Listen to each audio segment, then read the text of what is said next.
mhlambe ngithandwa zami into engithinta kakhulu uma uJesu eseya kubona ababizele eceleni khona lenkonzo yokuhleba ayenzayo uMntaka Maria uma ethi nibusisiwe ngoba amehlo enu abona abanye ababefisa ukubona bangakubona. And so mhlambe ngibuka empilweni yami ngingimeme nawe ubuke empilweni yakho, yikuphi lokhu uNkulunkulu akwenzele kona abanye angabenzelanga kona.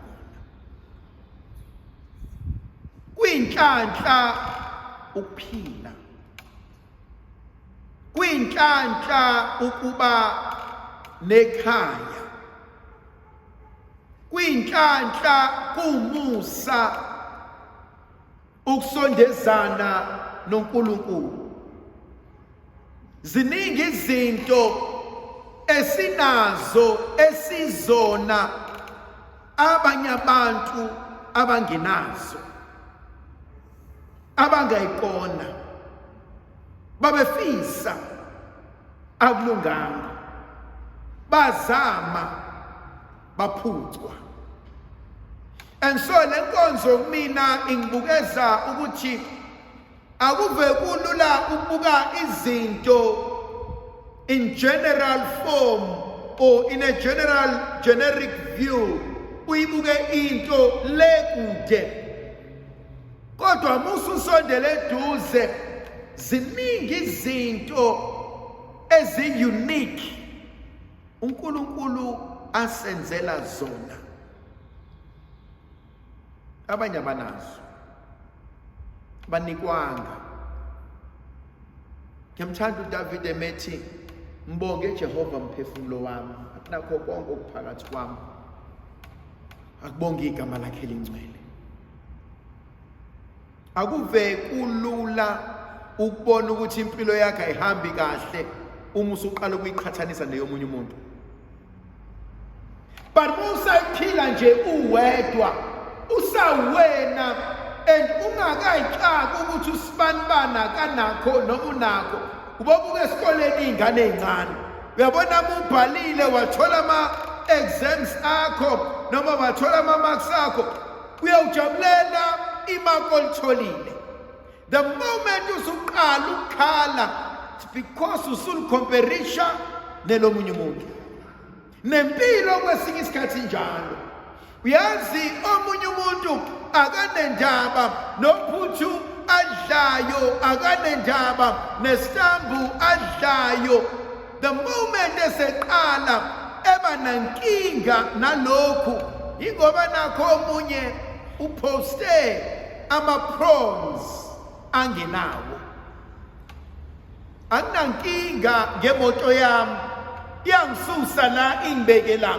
Inkinga izoba khona uma udadewethu esethenge ngcono kunami.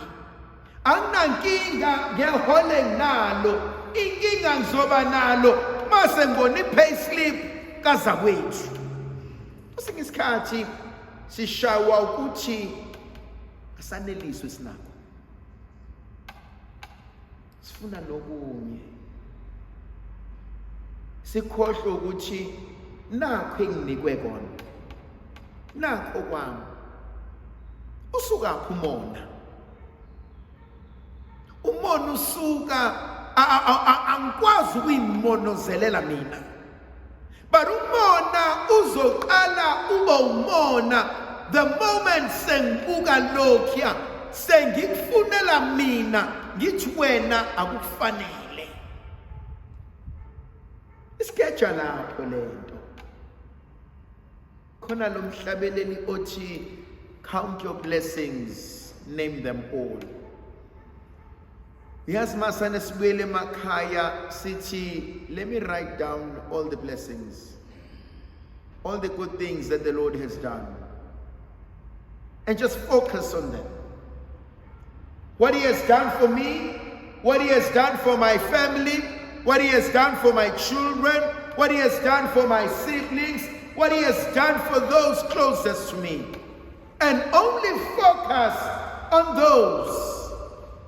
Imagine what God has done. Then asikho isidingo sokuba nomona. Ngihlezi ngithi mina, yini ungaqeda ukudla okusepletini iqala before uhambe uye kwi-buffet kuyophaka okunye? Why ngithi ngisadla la ngibe ngifuna ukubheka ukuthi usingile udlani, ngibe ngifuna ukubheka ukuthi uMadela udlani? Why nganeliswa yilokho?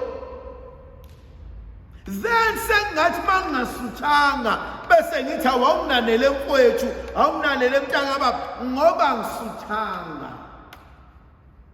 Khona omunye umuntu mina usaba mdala usashona esayingane kwadliwe abona ukuthi kusakuningi ukudla ebese hambe etoilet ayokhipha konke ade kudla khona ezobuya zoqhubeka kahle. Wayikwenze mncane kodwa noma esemdala wawubona lo mona nomhobholo ukuthi awusalanga lensila isakhona. Yabazi abantu abazosifica siphuza lapha endlini sinosingela noMadela mase siphuzile athi omunye umuntu kade ngiqalile madoda kade sishaka kancane kodwa ethi night cap nebo leni iphuzayo nebo nisha kancane leni isha before nolala kade sihlaba ke nosingela ke noMadela la night cap siyafika ke naye sethatha shayite ngakathini ngishayite ngaka. Yamazi umuntu ophuze engathi ubala isikole babe sheshe kuba inhlabathi. Why? Phuze lemoneni. Khona omunye umuntu owenza into ayenze lemoneni, ayenze ngathi uyabukisa, ayenze ngathi uyakhompyutha. He called them privately. But there's also a nuance to that. Wakwabizelwe khoneni. He calls them privately. And he says to them, but why are you so ungrateful? Why can't you be content? Why can't you be satisfied? Because if what has happened to you has happened to all of those, go back to that biblical text. If the miracles performed in Sodom and Gomorrah, if those miracles that are performed in your presence had been performed there, those people will have repented and praised God. But what about you?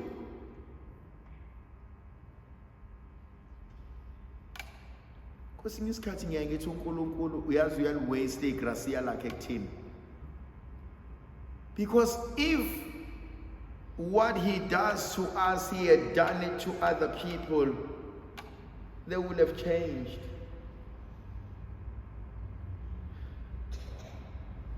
How many of us at this mess will come and receive Jesus Christ?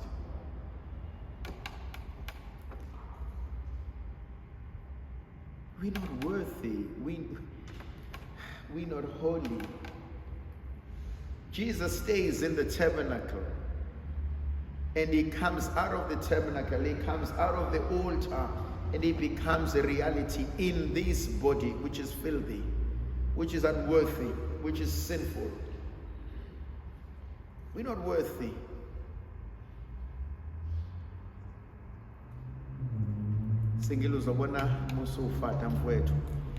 You will sometimes realize ukuthi kuyisibusiso ukuthi amakholo ungawenzeli imisa njalo. Because it is Zulu ithi ingajwayela yenzeni. Icaba ithambo bese yenze njani? Familiarity brings contempt. We take for granted imisa. Vele ngizoyimiseni. Vele ngizovuma. Vele ngizo. And you realize ukuthi labo imisa balithola kanye ngenyanga bayalangazelela. They long for it. Go back to you remember when we were babies, when we were told that you need to fast before mass? You remember that? But we didn't only fast from food. We fasted from doing certain things. We fasted from ukuhleba. Now, singili, you will see amakholo ehlangene ngaphandle ekhuluma izinto. They will sit and they will monger and they will gossip and they will fight. Then they will come to Mass. They will come in the presence of the Lord and they will make noise and they will create his pity and still bezelathini uNkulunkulu. Sesijwayele. Kakade uJesu ingane yadadewethu. We take him for granted. And yet masakuhambe uyabona singila muyokwamkela isizwe likwazi emakhaya mathi uFathi uyeza zivuka ekseni zigeze zilungiselele zihlale gogo nanti itiye angikwazi mntanami fanele ngiqale ngamkela uJesu uyozangene ngo1 uFathi kodwa ugogo uhleli. What happened? What changed? Konzo